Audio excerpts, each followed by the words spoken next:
৭৯তম স্বাধীনতা দিবসে অনন্তপুর অবৈতনিক প্রাথমিক বিদ্যালয়ে পতাকা উত্তোলন ও প্লাস্টিক বিরোধী র্যালি।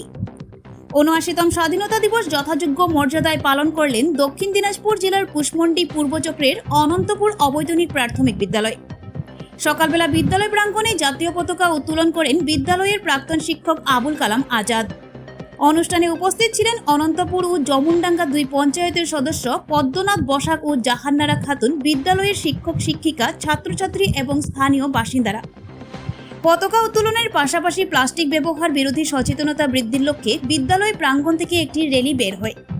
র্যালিতে অংশগ্রহণকারীরা প্লাস্টিকের ক্ষতিকর প্রভাব এবং পরিবেশ, প্রাণীকুল ও মানব স্বাস্থ্যের উপর এর মারাত্মক প্রভাব সম্পর্কে সচেতনতা বার্তা প্রদান করেন।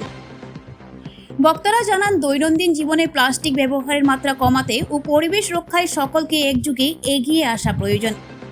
অনুষ্ঠানে দেশাত্মবোধক গান, নৃত্য এবং সাংস্কৃতিক পরিবেশনার পাশাপাশি বিদ্যালয়ের পক্ষ থেকে একাধিক কর্মসূচি গ্রহণ করা হয়।